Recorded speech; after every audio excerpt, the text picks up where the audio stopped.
Democrats. Here you have a mainstream party, the ruling party in a country. Its youth movement goes there for some of the most extreme hatred manifestations. Now the other ones are the Greek socialists. They speak about Holocaust inversion.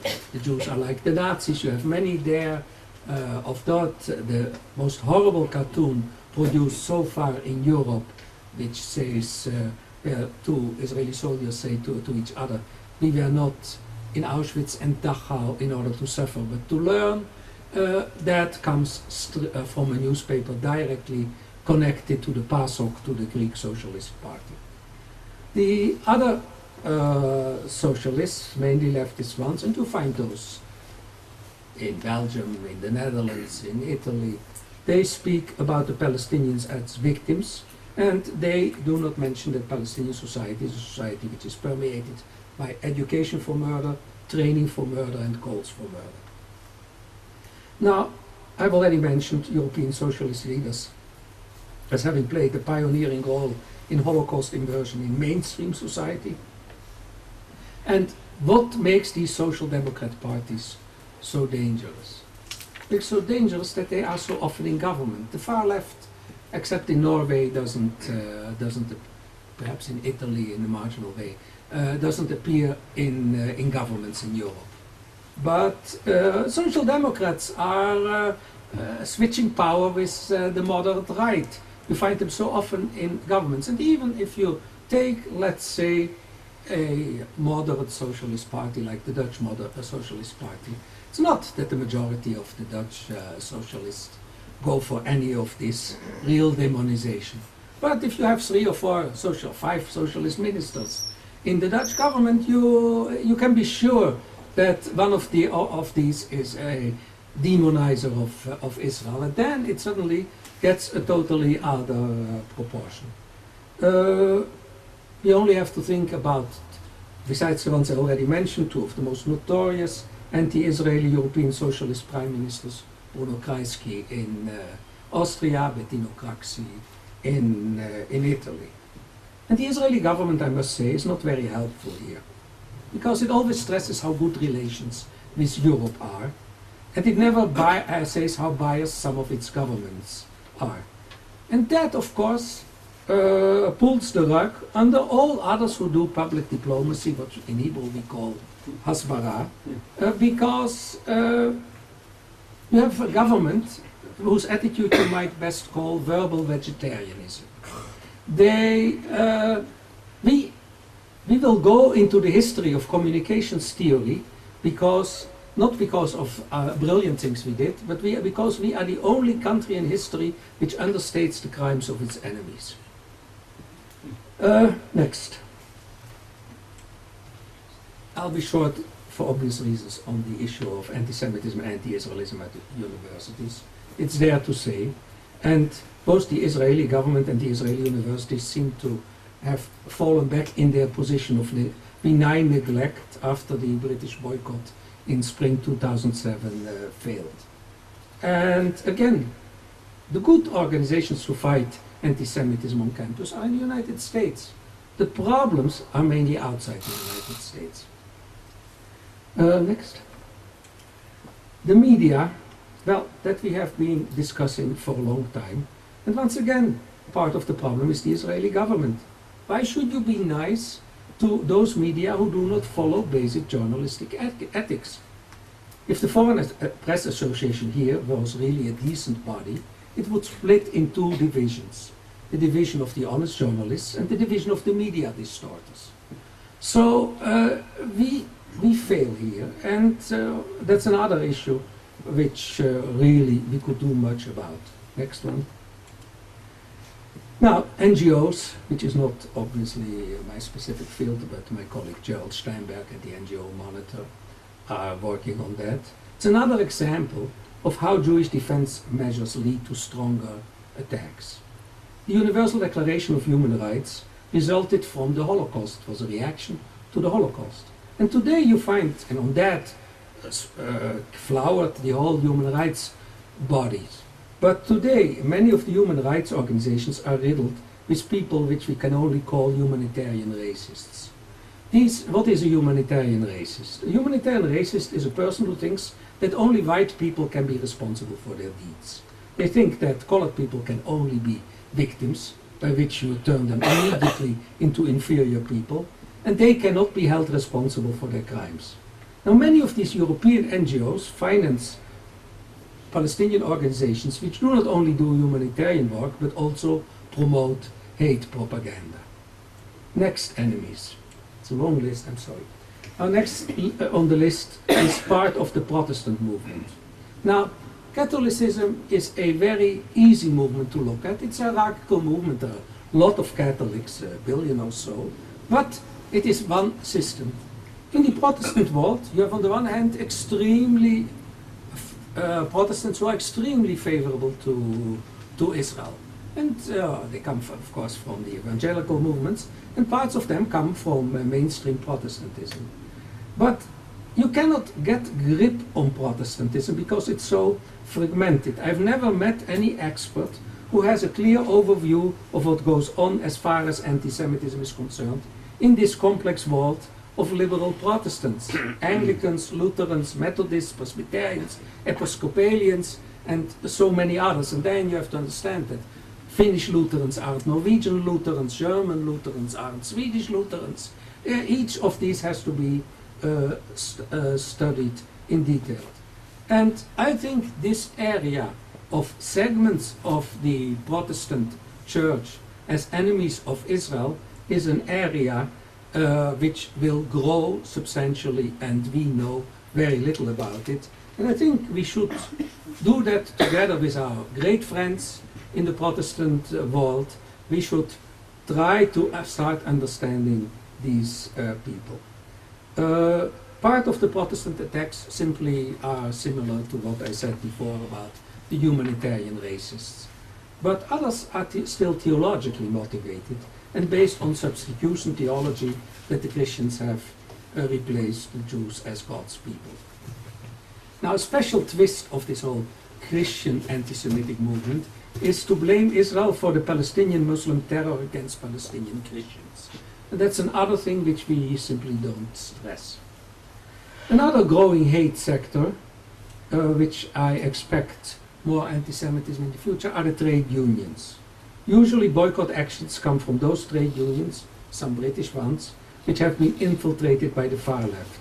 Again, there is nobody who monitors this growing field of hate, and it would much be very, very logical if the Histadrut did something on that, because for them that is a natural field. Well, then there is the internet, which is a field in itself, on which we will publish very soon an overview of the most modern types of anti-Semitism on the internet. Now, finally, there are the anti-Semitic Jews and the Israelis. Basically, these are anti-Semites like anybody else. You lay them next to the definition, they meet all the criteria. What sets them apart is that they are such a useful instrument for other enemies of Israel. Israeli universities are a special case here. If the sales assistant in my Makolet tells his clients to buy at the supermarket, he will be fired on the same day. If an Israeli academic says boycott my university, he will continue to get the salary, which is partly funded by the Israeli government. I think that in normal society, the Makolet technique is superior to the academic technique. Now, to the last issue, what should we do? What I've shown so far is a long and highly problematic list of threats. Well, the first thing we should do is to get a better understanding of trends in anti-Semitism. It's obvious that before you can deal efficiently with a threat, you have to understand it. Now, it's mainly a question of money, but not so much money, and I think any single Jewish mega donor could solve it alone to finance a much better assessment, to train more students of anti-Semitism, upgrade our assessment of the trends, keep better monitoring of what is happening, do more case studies. We speak about a few $1 million a year nothing impossible for a certain number of Jewish individuals. And even a small institution like we here could solve the research problem. But from there, you get to much more complicated matters, which I've already alluded to. The government of Israel is at the root of several problems, and I have no idea how to change their mind. Weakness in public diplomacy invites attack. There is no price to be paid by anti-Zionists today. You really have to commit extreme mischief as a journalist here in order to have your press card taken away. And that's true for foreign politicians, some Israeli Arab leaders who are much more close to our mortal enemies than they are to us, NGOs, academics, and so on. This verbal vegetarianism of the Israeli government invites attacks. And if we do not stress the criminality which has permeated all layers of Palestinian society, we will pay an increasingly high price, because also our Jewish allies in the world abroad are confused. So that is the approach. Next issue is organization. We have a global forum on anti-Semitism every year. In fact, it's next week. It's better having it once a year than not having it at all, as we had for a few years. Yet we need an ongoing apparatus of consultation among the major Jewish bodies. And this can only be coordinated again by the Israeli government, because without that it's extremely difficult to bring the Jewish diaspora organizations around the table and divide up tasks. There's another problem which you hear very little about, which such a coordinating body could and should solve. We risk going backward in our defense capability because we are so small, so dispersed. You have many people abroad who fight against anti-Semitism almost solely. They are individuals in a country, and your whole defense depends on that one individual or on that small group. And if we don't encourage these people, many of whom are already worn out of the endless battle, because it's not very pleasant to be a defender of Israel in some circles in Europe, then you may lose of them. You may lose some of these people, and I say that from personal, regular contacts with some of these people who are really in the forefront of the battle and who are very often very discouraged. The next step is we have to unite our friends, and also for that you need a coordinating body. I'm always in my travels surprised at how many non-Jews are willing to go out of their way to help you because you are an Israeli. As one non-Jewish professor at Amsterdam University said to me, it's no problem for me to get 10 other professors to come out with a pro-Israeli statement. But nobody from Israel, however, has ever asked me to do this. And there are many like that. There are journalists in the Netherlands certainly who are willing to go out of their way to push an article of me into a paper which their editor-in-chief dislikes strongly. We don't do that. Now, we have discussed attitudes, organization, strategy. The basic of any strategy is to turn the accusers into the accused. If you live in a postmodern society, defensive actions are certainly doomed, because the number of accusations against Israel and the Jews are endless and true or false, and nobody can know the answers to them by heart. It's impossible. Example. Say that somebody says to you that Israel has killed 800 Palestinian children. Who knows, first of all, whether that is true and what we're talking about? Does it include also the children which were killed by the Palestinians, as Mohammed al-Dura probably was? How many of these children were suicide bombers? How many of them had attacked soldiers or civilians? How many were collateral deaths because they were close to Palestinian terrorists? And after you deduct all these from an unknown true figure, how many remain? Very few, probably. So, rather than defending yourself, you must stress again and again the criminal character of Palestinian society. You must underline that no other society in history has showed itself to be, as somebody said, an anti-nation. People who are more interested in destroying other people than they are in building their own society. I checked with many historians and have not yet succeeded in finding another society which has lost control of its territories, as was the case with the Arabs in the 1967 war, and didn't want to talk to the victor in order to get these territories back.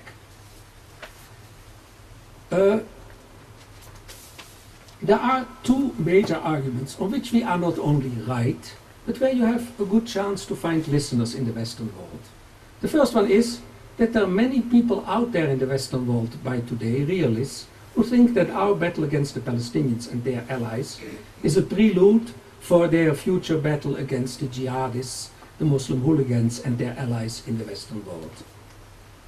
The second argument is that while there is undoubtedly, undeniably, a nationalist aspect in the Palestinian claims, far dominant in their behavior is the terrorist and jihadist element.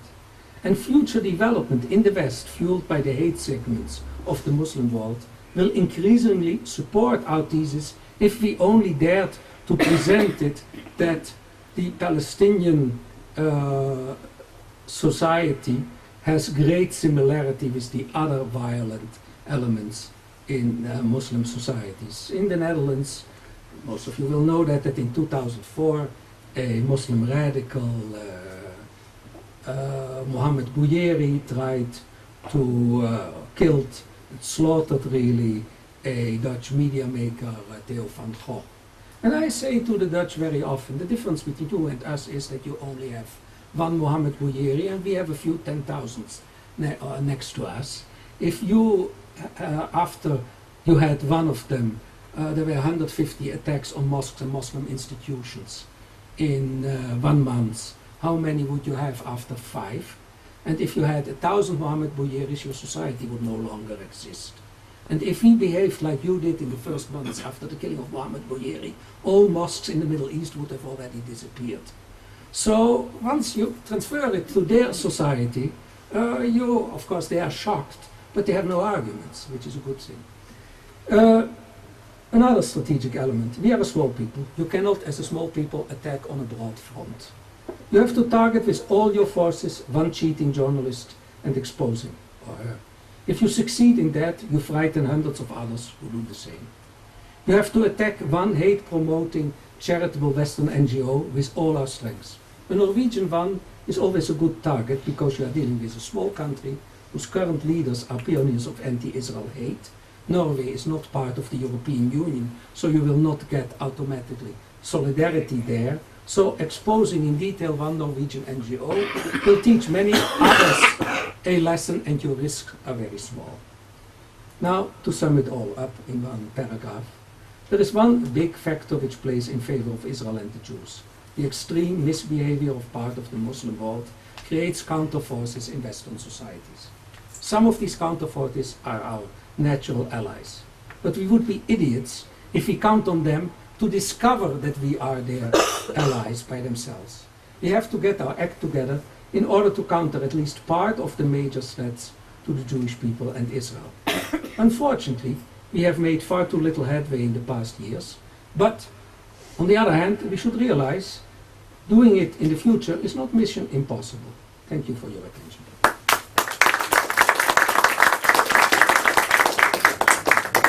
I don't think anybody can be disappointed that in 1 hour so much has been crammed and there are so many gems that can be analysed at a later stage when we want to put our thoughts to it. I want to now give an opportunity for discussion and questions. We start off with you.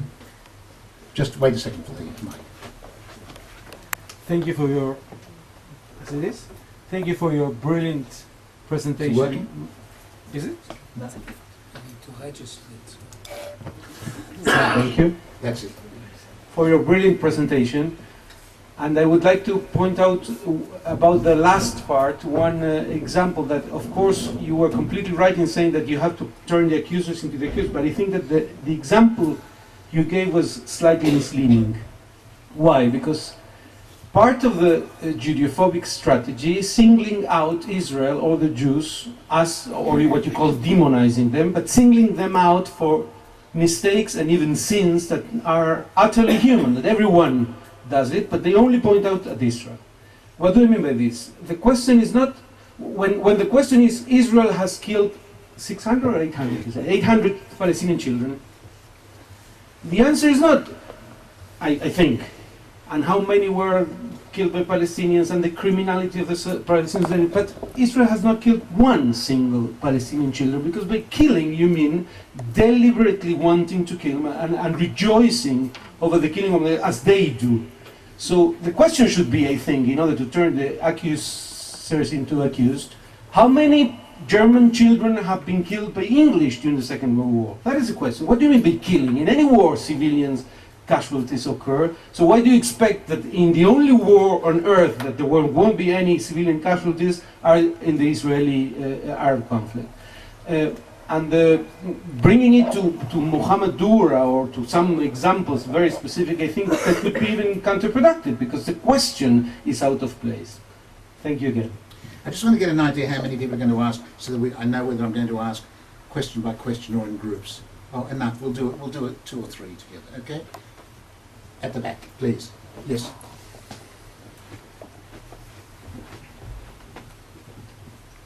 In view of your analysis, Dr. Gerstenfeld, how do you explain the fact that... Can I ask you, I'm sorry, can I ask everybody to, for the sake of the records, just to give their names, please? I'm Dov Marma. How do you explain the fact that by all accounts, Jews in these countries, including Norway and Sweden and everywhere else, seem to be satisfied, confident, thriving, participating not only in Jewish life, but also in public life? If the numbers are diminishing, it's not because of exclusion from the outside, but on the contrary, because it's so easy to be included. How do we square this with your presentation? One more. Yes, sir. Jean-Michel Rickner, I would like to ask you, in the media, we have here, certainly from France, Belgium, Holland, even Norway, journalists who are here, who are very often not only Jews, but Israelis, who made the army or whatever, and they have a big responsibility in all the media coverage that is done from here. What could be done to try to alter this situation?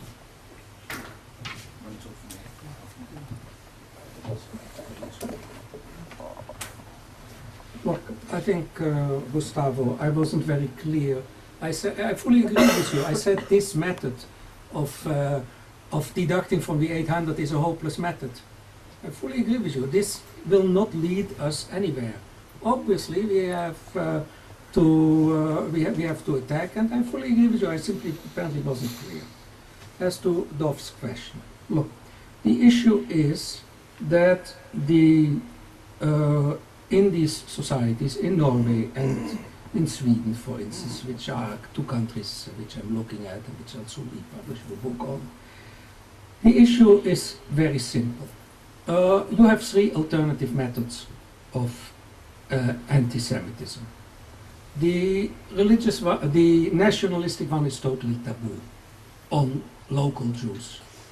You cannot accuse local Jews of being Nazis or of being evil. That is taboo. The Christian one is not totally taboo, but with Christianity disappearing or fading away in Norway and in Sweden, they are more fellow travelers of the left than that they are really ideological people. I mean, my meetings with Lutheran bishops this summer saw a number of people who were void of any theological content. So from that point of view, a Christian attack doesn't go very far. To the contrary, those who are conscious Christians in these countries are our best allies. It is an absurdity that if you have here the Feast of Tabernacles, there's some argument about it, but the 3 largest groups are the United States, which is not so strange, with 300 million people, most of them are Christians, the Norwegians, and the Finns, which are tiny countries. So in these Christian circles, you have a lot of support. Now, the third group, there is one type of anti-Semitism which is not taboo.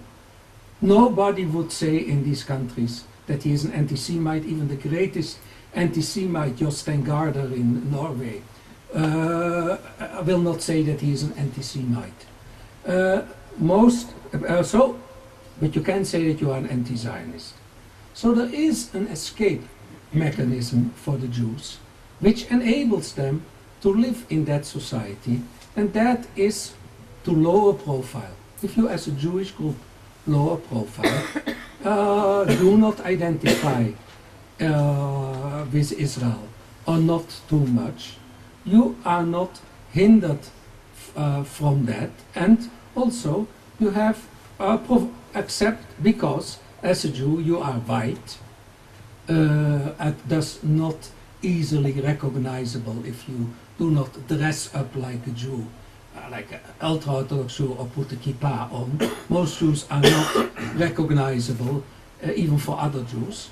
So you get to a situation where uncomfortable, particularly in countries such as Norway, because finally you have here a country, let's look at it, you have here a country with 1,200 Jews at most, with 700 Jews. I'm not sure who are members of the community, I'm not even sure that it reaches that, but let's assume that, where last year, during the 2006, sorry, year and a half ago, the summer war in Lebanon, they beat up the Chazan, they shot at the synagogue, they destroyed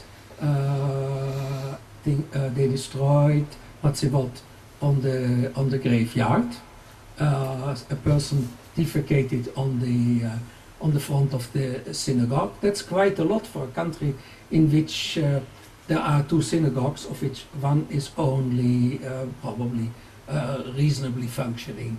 So, if you close your eyes, take your advantage from the economic sector, and as long as anti-Semitism isn't violent, and anti-Semitism against you will only be violent if you are easily recognizable. Of course, if you are a rabbi and dressed as an ultra-Orthodox Jew, then you are an easy target. But otherwise, you're not such a target.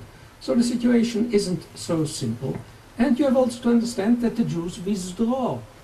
I mean, if you want to say Kaddish today in the Netherlands, country of 35,000 square kilometers, there are certainly 5 synagogues in the Netherlands where you can say Kaddish on every weekday. But they are all 5 on 35 square kilometers. Which means that 99.9% of Dutch territory has been left as Jewish territory only to weekend Jewry. So you see all these phenomena which go through each other, which interact. And in a postmodern society, everything is fragmented. It's not so that you cannot live as a Jew in Europe today. But one of the senior former ministers in the Netherlands said to me a couple of months ago, look, he was extremely pro-Israeli, he said, look, if I were a Jew, I wouldn't let my children live in the Netherlands. Jews should go to the United States, Israel and Australia in this order, and they are not desired here. So he said to me as an afterthought, when I was young, I was a student in the United States. Perhaps the greatest mistake I made in my life was to come back to the Netherlands. Now, that is a man who was a party leader, was a Minister of Defense, European Commissioner. Can you get almost higher in the Netherlands? That was his feeling about his country. Then you get in the Netherlands, which is the symbol of egalitarianism in the minds of many American Jews. Paul, 2 weeks ago, is a Jewish prime minister in the Netherlands acceptable?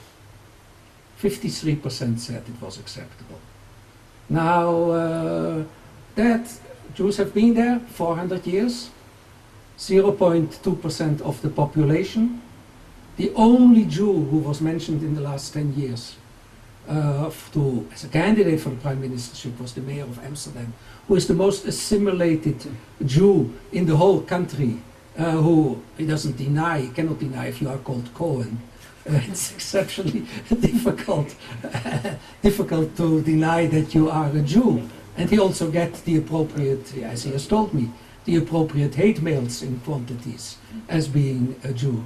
But it isn't so simple. It's a very, very complex issue.